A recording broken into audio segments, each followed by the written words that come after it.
In a shadowed chamber at the edge of eternity, Satan contemplated humanity in weary silence. Flickering embers cast unsettling shapes on ancient walls, illuminating countless past attempts to corrupt the hearts of mortals. Quietly, deliberately, he addressed the gathering of his closest advisors, each cloaked in subtle gloom. The heart of man still resists. I grow tired of watching virtues slip through our grasp. It is time to find a new strategy.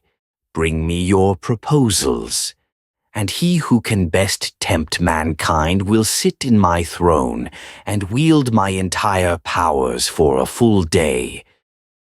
The first figure stepped forward, eyes glinting like polished obsidian. His tone was soft and measured, rich with the promise of inevitable ruin.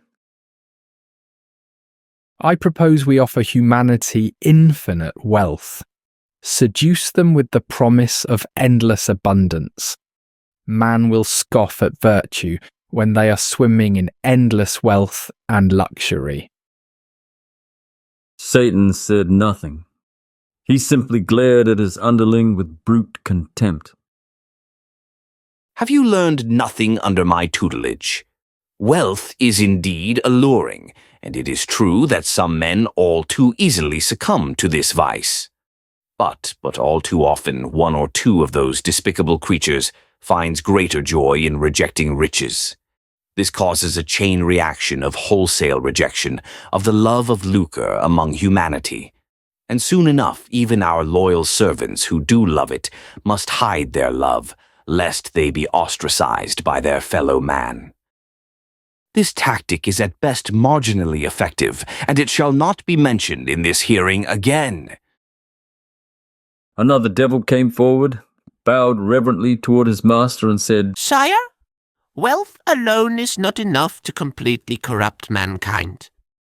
This is why we must empower them with unlimited authority. Promise absolute control over their fellow beings.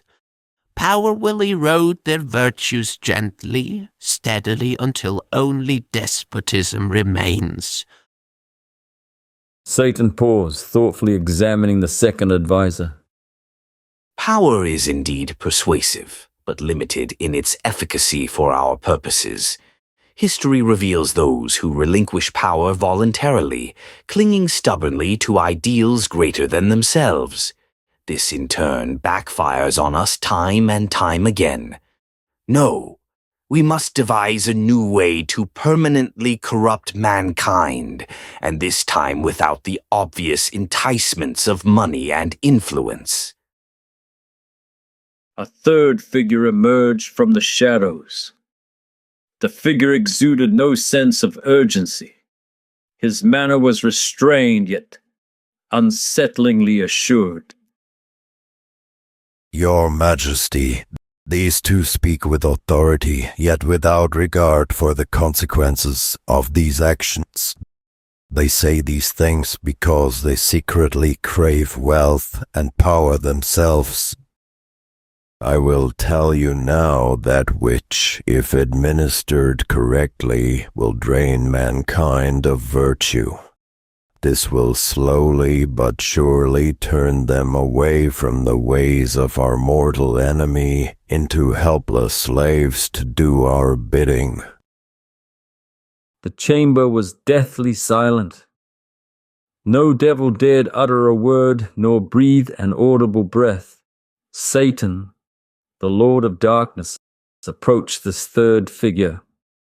So you have devised a plan wherein we may permanently place a chasm between mankind and the virtues, which all too often foil our plans for eternal destruction.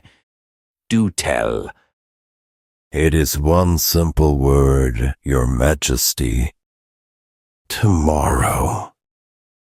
Tomorrow. Yes, Your Majesty, tomorrow. We will whisper into the hearts of mankind that they will do good tomorrow, They will summon the inexhaustible power from our enemy, which will enable them to overcome our power. Tomorrow, they will show charity toward their neighbor. Tomorrow, plant within them the subtle belief that there is always tomorrow. Convince them quietly, persistently, to postpone action, virtue, and goodness. Time itself will rob them silently, inevitably, of everything they could have become. A deep silence filled the chamber, heavier than ever before. Satan slowly raised his head, his gaze fixed upon the third advisor, and then nodding with grim approval. Our comrade is correct. The simplest deception is often the most devastating. Delay is subtle poison, invisible yet lethal. It is humanity's greatest enemy. With a single silent gesture, Satan rose, stepped aside, and permitted the subtle figure to take his place upon the ancient throne. The gathered darkness silently bowed, recognizing their new master, whose quiet victory would echo through eternity, delivered with the whispered promise. Tomorrow will be soon enough.